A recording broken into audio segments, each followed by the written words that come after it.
Bionanogenomics, BNGO, it's going crazy. People are talking about it, a lot of chatter, a lot of noise, but everybody's missing three important things about this company you must know because they're critical for the future valuation of this stock. And I want to give you these before trading opens today. So I hope I can get this video out before 9 a.m. I'm going to try. If the editing's going to suck, don't hate me for that. But before I get started, let me just say hello. My name is Nash, former senior financial analyst, now a full-time YouTuber talking to you about financial education and the stock market. Now, I previously did two videos about BNGO, Bionano. In my first video that came out on January 1st, I told you, hey, this is an undervalued company. The share price was $3.08, and I told you, hey, this thing is going to go to $5. Here's the clip so you see I am not blowing smoke up your ass. Roll the clip. And that means the company is undervalued. And if you average these two, you get 5. Meaning that the company is still undervalued. Now, that DCF that you just saw and all the templates that we use to evaluate these companies is available to download on our Patreon page for all levels, starting for $5 and up. Now, that DCF that you just saw and all the templates that we use to evaluate these companies is available to download on our Patreon page for all levels, starting for $5 and up.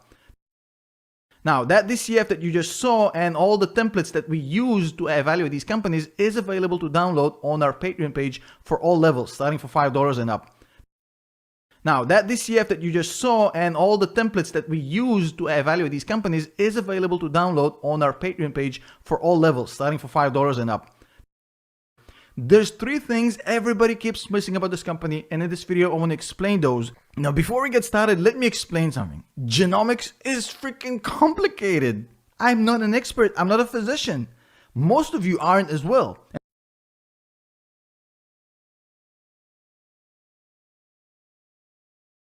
Genomics is freaking complicated.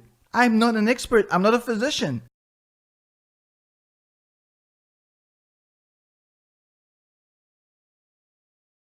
Any actual expert on this, want to comment below, let us know what they think about this company and its technology. Please let us know. We'd love to hear from you, good or bad. Now, it is extremely complicated. I'm not going to sit here and pretend that I'm an expert in this. I'm definitely not. But there's three things I want to discuss about this company which I think are extremely important and get overlooked by the community. Now, number one, let's talk about the delusion equation. It's really important. It doesn't get enough credit and enough topics of discussion. Number two, I think the whole delusion is misunderstood by most investors. Let's talk about it. And number one, I think a lot of people don't understand what is BNGO and what it isn't. It really is important. I know I'm being vague here. Let me explain. You know what? Let me start with number three and then we move on the list. So let's start with what BNGO is and what BNGO isn't. I've seen a lot of videos on YouTube that people basically explain that BNGO might be limited to just research. It's a research application that might be used by labs and it's a research tool. Now, if you define BNGO as just a research tool, you're really limiting the scope of what it can be, or its potential on that side. A research development company is limited to a very little amount of users. However, if you're talking about a diagnostical company, a diagnostics medical tool, you're talking about a massive market. There's no comparison as far as what the option is, if this is diagnostics or if this is for research. Now, there's a debate going on. Let me tell you my idea and how I understand it. Based on everything I saw, BNGO is definitely headed down the diagnostics path, much more than just being a research company. Let me explain why. So let's talk about CMAs, chromosomal microarray testing. And by the way, I'm not an expert on the topic. If you are, let me know below what you think. So CMAs can actually do the downstream today, but it's a manual process that is done in the lab and it takes time. They claim that the device can actually do it automatically and much faster, much more accurately. However, there's more because that is not a game changer in my opinion. You know, getting things faster and more automatic is nice, but here's the actual kicker here. They say because their device is not using sequencing like CMAs do,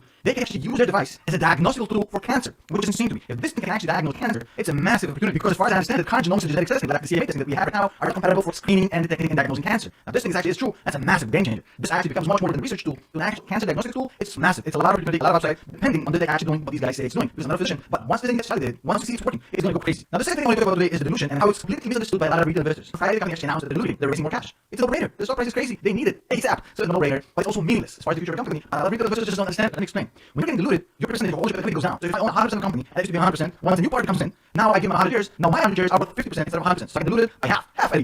Anyways, that's bad, right? Not necessarily. In fact, most often it's not relevant. Because that guy, I just give him 50% because it's nice. I give him probably 50% because he's putting a lot of money into the company. Well, imagine this scenario. Imagine you were running out of cash, you were dead broke, and this thing guy just came in with $5 million. So the company's now worth $5 million more than it was worth before you got diluted. So now you own half of $5 million, and before you want 100% of zero. So the dilution actually made you richer. So I'm not saying that this is the case here, but I'm saying dilution, especially when you're raising capital, is meaningless because what you're getting here is an influx of a lot of cash. Now, if the management sucks and they build gyms and spend the money on nonsense, then it's a bad idea. However, if the management is good and they use that cash to actually convert the company as far as profitability, scaling up, including if management is good and not just squander it on gyms and lollipops, they're actually going to use that cash to generate more cash in the future, increase revenue, then you actually make money in dilution. So dilution is all in the management. If the management is good and they can leverage that extra cash to actually increase profitability in the future, dilution is actually good for the company because it allows its opportunity to actually grow more. Now, if you think the management sucks, then that's a bad thing. Dilution is not good for you. However, in that case, you should have invested in the company in the first place.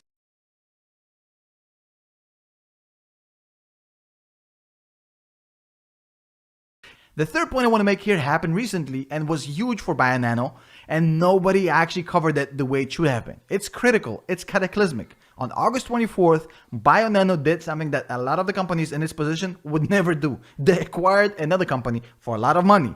But that acquisition was bold, was smartly done, and actually shows a lot of what I was saying earlier.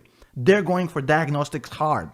Lineagen, which was the company they acquired, is a diagnostics company. They're developing LDTs, laboratory developed tests for autism, which is one of the main things for Sapphire, autism detection, which is huge. Now, this company was acquired with very little cash. They mainly piled up BNGO stock on the owners of this company and pretty much took it with a little cash. Let me show you.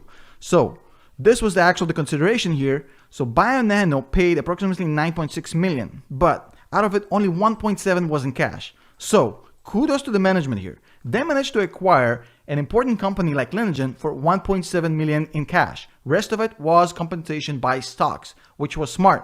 But let me show you what this company actually is.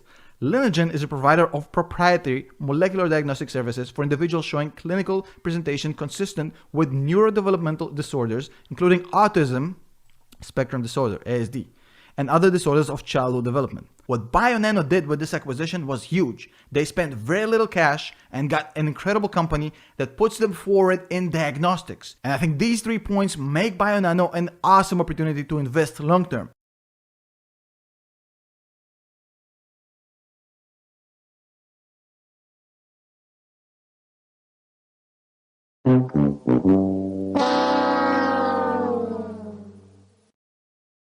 What BioNano did with this acquisition was huge. They spent very little cash and got an incredible company that puts them forward in diagnostics. And I think these 3 points make BioNano an awesome opportunity to invest long term.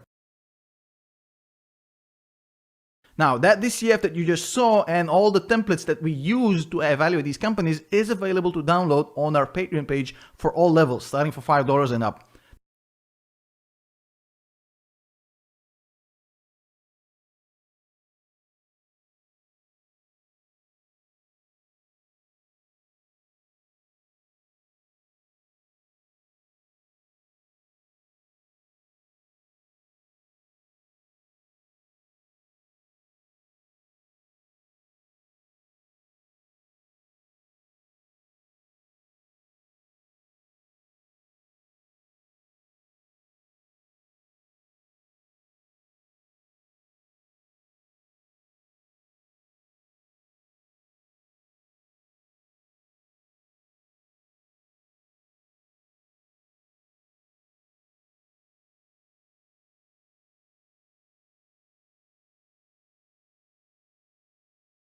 Now, that DCF that you just saw and all the templates that we use to evaluate these companies is available to download on our Patreon page for all levels, starting for $5 and up.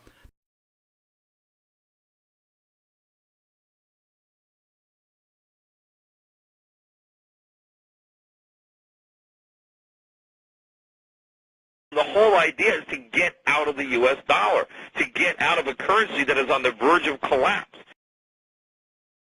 This is hyperinflation. This is Zimbabwe. Now, that DCF that you just saw and all the templates that we use to evaluate these companies is available to download on our Patreon page for all levels, starting for $5 and up.